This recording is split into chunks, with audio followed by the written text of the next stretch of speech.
Justice کھڑک سنگھ پٹیالہ کے مہاراجا کے ماموں تھے۔ ایک لمبی چوڑی جاگیر کے مالک تھے۔ جاگیرداری کی یکسانیت سے اکتا کے ایک دن بھانجے سے کہا، تیرے شہر میں سیشن جج کی کرسی خالی ہے۔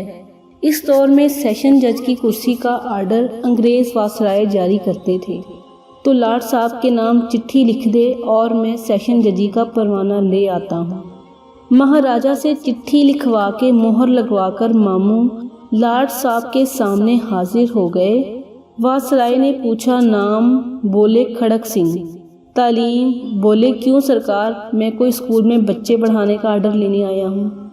وائسرائے ہنستے ہوئے بولے، سردار جی قانون کی تعلیم کا پوچھا ہے، آخر آپ نے اچھے بروں کے درمیان تمیز کرنی ہے، اچھوں کو چھوڑنا ہے، بروں کو سزا دینی ہے۔ کھڑک سنگھ مونچھوں کو تاؤ دے کر بولے، سرکار اتنی سی بات کے لیے گدھا بھر وزن کی کتابوں کی کیا ضرورت ہے؟ یہ کام میں برسوں سے پنچایت میں کرتا آیا ہوں اور ایک نظر میں اچھے برے کی تمیز کر لیتا ہوں۔ وائسرائے نے یہ سوچ کر کہ اب کون مہاراجا اور مہاراجا کے ماموں سے الجھے، جس نے سفارش کی ہے وہی اسے بھگتے، درخواست لی اور حکم نامہ جاری کر دیا۔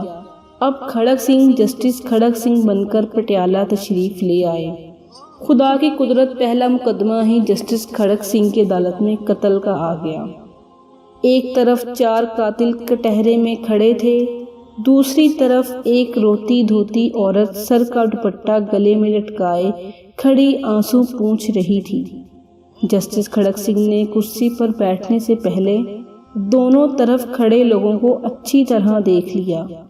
اتنے میں پولیس آفیسر آگے بڑھا، جسٹس کھڑک سنگھ کے سامنے کچھ کاغذات رکھے اور کہنے لگا، مائی لارڈ، یہ عورت کرانتی کور ہے۔ اس کا کہنا ہے کہ ان چاروں نے مل کر اس کی آنکھوں کے سامنے اس کے خاوند کا خون کیا ہے۔ کیوں مائی؟ جسٹس کھڑک سنگھ نے پولیس آفیسر کی بات بھی پوری نہیں سنی اور عورت سے پوچھنے لگے، کیسے مارا تھا؟ عورت بولی، سرکار، جو دائیں طرف کھڑا ہے اس کے ہاتھ میں برچھا تھا، درمیان والا کسی لے کر آیا تھا اور باقی دونوں کے ہاتھوں میں لاٹھیاں تھیں۔ یہ چاروں کماد کے اولے سے اچانک نکلے اور مارا ماری شروع کر دی۔ ان ظالموں نے میرے سرتاج کو جان سے مار دیا۔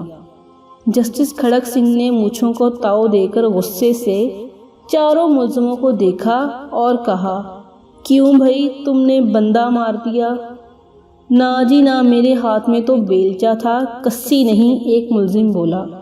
دوسرا ملزم بولا، جناب میرے پاس برچھا نہیں تھا، ایک سوٹی کے آگے درانتی بندھی تھی، پتے جھاڑنے والی۔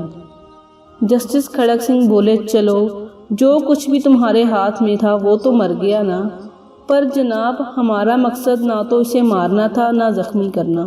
تیسرا ملزم بولا۔ جسٹس کھڑک سنگھ نے کاغذوں کا پلندہ اپنے آگے کیا اور فیصلہ لکھنے ہی لگے تھے کہ ایک دم سے عدالت کی ایک کرسی سے کالے کوٹ والا آدمی اٹھ کر تیزی سے سامنے آیا اور بولا، مائی لارڈ، آپ پوری تفصیل تو سنیں۔ میرے یہ موکل تو صرف اسے سمجھانے کے لیے اس کی زمین پہ گئے تھے، ویسے وہ زمین بھی ابھی مرنے والے کے نام منتقل نہیں، اس کے مرے باپ سے ان کے ہاتھوں میں تو صرف ڈنڈے تھے، ڈنڈے بھی کہاں، وہ تو کماد سے توڑے ہوئے گنے تھے۔ 1 منٹ۔ جسٹس کھڑک سنگھ نے کالے کوٹ والے کو روکا اور پولیس آفیسر کو بلا کر پوچھا، یہ کالے کوٹ والا کون ہے؟ سرکار، یہ وکیل ہے، ملزمان کا وکیل صفائی، پولیس افسر نے بتایا۔ یعنی یہ بھی انہی کا بندہ ہوا نا، جو ان کی طرف سے بات کرتا ہے۔ جسٹس کھڑک سنگھ نے وکیل سے کہا، ادھر کھڑے ہو جاؤ۔ قاتلوں کے ساتھ اتنی بات کی اور کاغذوں کے پلندے پر ایک سطری فیصلہ لکھ کر دستخط کر دیے۔ جسٹس کھڑک سنگھ نے فیصلہ لکھا کہ 4 قاتل اور 5واں ان کا وکیل، 5 کو پھانسی پر لٹکا دیا جائے۔ پٹیالہ میں تھرتھلی مچ گئی، اوئے بچو، کھڑک سنگھ آ گیا ہے جو قاتل کے ساتھ وکیل کو بھی پھانسی دیتا ہے۔ کہتے ہیں جب تک جسٹس کھڑک سنگھ سیشن جج رہے پٹیالہ ریاست میں کوئی قتل نہیں ہوا۔